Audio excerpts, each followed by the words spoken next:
Tu es sûrement déjà rentré du travail fatigué avec la flemme de cuisiner et tu t'es dit « Allez, ce soir, je passe prendre un McDo ». Mais derrière son logo iconique et ses 38 000 restaurants de par le monde, McDonald's cache un secret que seuls quelques initiés connaissent. Un secret qui est à la base de son histoire. Aujourd'hui, McDo, c'est 69 millions de personnes servies chaque jour. Un Américain sur 8 y a travaillé dans sa vie. C'est une entreprise qui a su conquérir toutes les cultures, des premiers pas aux Pays-Bas en 71 jusqu'aux adaptations culturelles comme le teriyaki burger au Japon ou le McBaguette en France. L'entreprise a même conquis Moscou en pleine ère soviétique, c'est dire. Des clients ont commencé à faire la queue ce matin à 4 heures. À Moscou aujourd'hui, la voie commune était celle qui menait vers un Big Mac. Mais quand on commence à s'intéresser un peu plus à la marque, une question se pose. Qui a vraiment créé McDo? C'est la question qui dérange. Ray Kroc à l'américaine, est souvent présenté comme le père fondateur de cet empire. Son autobiographie le présente même comme le fondateur et l'entreprise célébrait même une Founders Day en son honneur. Mais la vérité, elle est un peu plus compliquée que ça. Parce que oui, ce sont bien deux frères, Maurice alias Mac et Richard alias Dick, qui ont donné leur nom McDonald's à l'entreprise. C'est d'ailleurs bien plus que leur nom qui a été volé, c'est tout leur concept. Ces doubles arches dorées en forme de M, c'est leur idée, conçue avec leur architecte. Pourtant, encore aujourd'hui, pratiquement personne ne les connaît. Replaçons-nous dans l'Amérique de 1948. C'est l'année du lancement du plan Marshall et de l'élection de Truman à la présidence. Au lendemain de la guerre, le pays bouillonne. Et c'est dans ce contexte de ouf que les deux frères McDonald vont révolutionner la restauration. Leur histoire commence modestement autour d'un stand de hot dog appelé l'Air Dome, fondé avec leur père Patrick en 1937. Lorsqu'ils reprennent l'affaire, ils décident de déménager en Californie, à San Bernardino, et d'ouvrir un restaurant de barbecue le long de la mythique Route 66. Et les affaires marchent plutôt bien. Mais voilà où l'histoire révèle le génie entrepreneurial des deux frères. Ils remarquent que la majorité des revenus proviennent d'un seul produit, le hamburger. Au lieu de simplement optimiser le menu, ils vont beaucoup plus loin et choisissent de mettre le restaurant en pause. Un manque à gagner énorme et un sacré risque pour ce petit restaurant. Pendant plusieurs mois, ils vont littéralement inventer un système révolutionnaire qui s'appelle le Speedy Service System.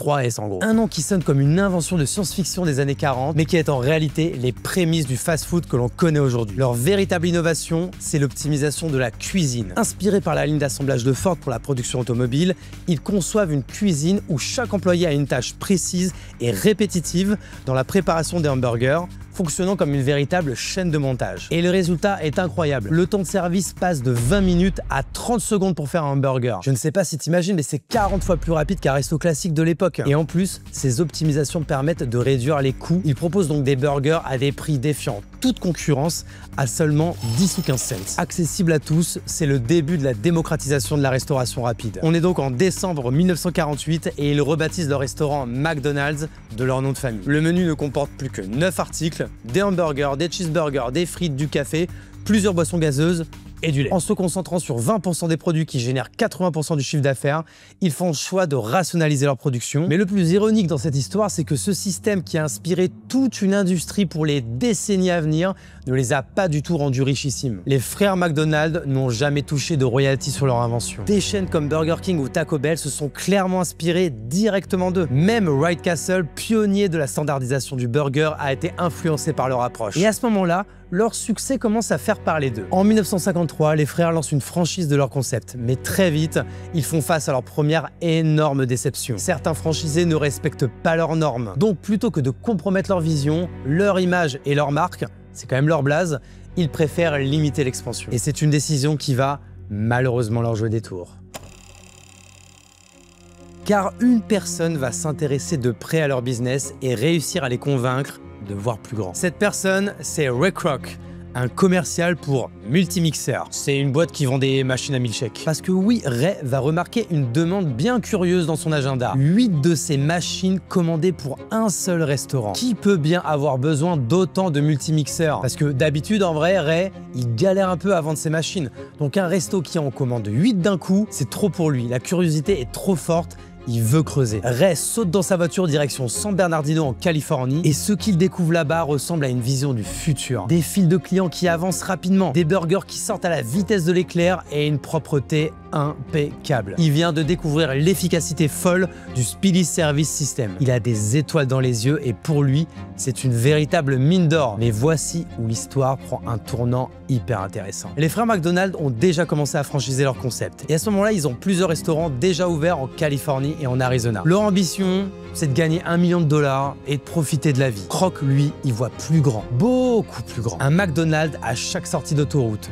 Le pays entier nourri de ses burgers. Et après d'âpres négociations, il obtient une licence pour développer le réseau national en 1955, moyennant 0,5% des ventes pour les frères et 1,9% pour lui-même. Il ouvrira ainsi sa première franchise le 15 avril 1955 à Des Plaines, dans l'Illinois, tout près de Chicago. Mais frustré par le contrôle strict exercé par les frères McDonald, qui exige un accord écrit pour la moindre modification, Ray Kroc élabore une stratégie pour s'affranchir de leur tutelle. Une stratégie brillante et impitoyable. Sur les conseils d'un certain Harry Sonnenborn, Kroc va acheter les terrains sur lesquels les franchises sont construites. Des terrains qu'il loue ensuite aux franchisés. Et du coup, un revenu garanti et indépendant des ventes de burgers. N'est-ce pas ironique? Cet empire mondialement connu pour ses burgers est en réalité construit sur de l'immobilier. C'est ce qui a permis à Kroc de faire bien plus d'argent en contournant l'accord original qu'il avait avec les frères McDonald. Mais il ne s'est pas arrêté là.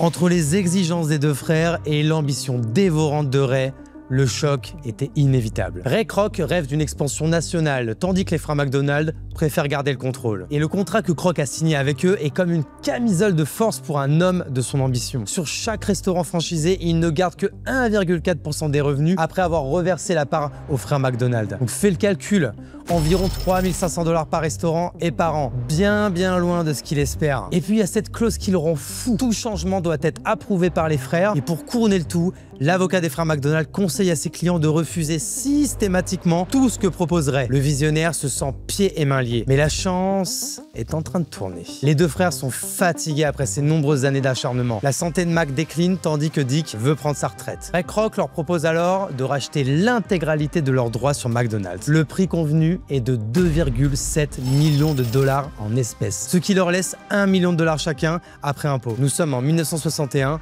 et cette somme, c'est le prix de la liberté pour les frères McDonald. Mais pendant les négociations, un élément clé serait resté verbal. Une promesse de 1% des revenus à vie. Mettre ça par écrit, ça compliquerait les choses avec les investisseurs, disait Ray. Faisons-nous confiance, une poignée de main suffira. Tu devines la suite. Ces 1% n'a jamais été versé. Jamais. En 2012, par exemple, rien que 0,5% des ventes de McDonald's auraient représenté 305 millions de dollars par an. On parle potentiellement de milliards sur ces décennies qui sont passées. Mais ça ne s'arrête pas là. Le contrat de vente exclut le restaurant original des frères à San Bernardino. La réaction de Ray Kroc, il a ouvert un McDo juste à côté de leur restaurant original qu'ils avaient rebaptisé The Big M. Et c'est ce qui a fini par tuer le restaurant des frères McDonald quelques années plus tard. Tu te rends compte, les inventeurs du système qui a révolutionné la restauration rapide ont été évincés de leur propre création, perdant jusqu'à leur propre nom de famille. Leur contribution a littéralement été effacée de l'histoire. C'est vraiment l'une des plus fascinantes réécritures historiques du capitalisme américain. Dès le rachat signé, Ray Kroc débute une véritable campagne méthodique pour réécrire l'histoire de McDo. Alors tu dois te demander, comment transforme-t-on un simple partenaire en fondateur? Dans son autobiographie, Ray Kroc a accompli un tour de passe-passe magnifique. Il se déclare tout simplement fondateur. The Founder. Il situe même la naissance de McDo, non pas au restaurant original des frères à San Bernardino en Californie, mais à son propre établissement dans l'Illinois à côté de Chicago. Mais l'histoire devient encore plus troublante. Sais-tu que Kroc a rebaptisé son restaurant en Illinois McDonald's numéro 1? Un coup de marketing génial qui a effacé d'un trait le véritable premier restaurant des frères. Pendant ce temps, l'empire s'étend à vitesse grand V. L'introduction de Ronald McDonald en 1963 a transformé McDo en destination familiale. Ce clown va devenir la véritable mascotte de la chaîne de fast-food. Puis, il crée des aires de jeu. Les Happy Meals sont lancés en 1979. Les partenariats avec Disney. Kroc a compris une vérité marketing essentielle. Il faut conquérir les enfants pour conquérir les parents. La Hamburger University, lancée en 1961, assure une standardisation de l'expérience, tandis que les restaurants se multiplient à travers le monde. Canada en 67 et l'arrivée en France en 72 avec son premier resto à Créteil. Sa vision ultra ambitieuse de conquérir le monde se concrétise. Et il aura fallu attendre 1991, soit 7 ans après la mort de Kroc, pour que McDo reconnaisse officiellement Richard et Maurice McDonald comme les véritables fondateurs. Malheureusement, trop tard pour Maurice, déjà décédé. Fred Turner, alors président de McDonald's USA, a admis que cette question de la fondation était embarrassante. Cette histoire montre une fois de plus que celui qui raconte l'histoire détermine souvent qui en devient le héros. Alors, que sont devenus les frères après le rachat? Maurice McDonald, alias Mac, s'est éteint en 71 d'une insuffisance cardiaque, les conflits avec Kroc l'ayant profondément affecté. Richard Dick McDonald a quant à lui quitté la Californie pour retourner au New Hampshire. Il vécut dans une maison modeste jusqu'à son décès en 98 avec un patrimoine d'un petit peu moins de 2 millions de dollars. C'est une belle somme, bien sûr, mais comparé à ce qu'il aurait dû gagner, c'est une goutte d'eau dans l'océan. Ni Dick, ni Mac n'ont eu d'enfants biologiques, donc l'essentiel de leur héritage familial s'est dissipé. Aujourd'hui, la famille McDonald ne possède pas une seule action de l'entreprise qui porte leur nom. Pas un centime des 100 milliards de dollars de chiffre d'affaires ne revient à leurs descendants. Et leur Big M a été démoli en 76, effaçant littéralement le lieu de naissance de cette chaîne emblématique. Alors qu'est-ce que cette histoire nous montre? L'innovation peut venir de n'importe où. Les frères McDonald n'étaient pas des génies ou des diplômés de Harvard, juste deux frères qui ont observé leur clientèle, vu un problème et trouvé une solution pour le résoudre. Ils ont ainsi pu transformer leur restaurant en une version bien plus efficace et bien plus rentable. Mais ce n'est rien sans un bon storytelling, une arme devenue ultra puissante dans la construction des marques. Ray Kroc, lui, a brillamment réécrit l'histoire, se positionnant comme le fondateur dans son autobiographie et dans les événements de l'entreprise. Il y a quelques années, le film Le Fondateur avec Michael Keaton a contribué à rétablir une partie de la vérité historique, mais combien de personnes l'ont vu comparé aux milliards qui reconnaissent instantanément le logo?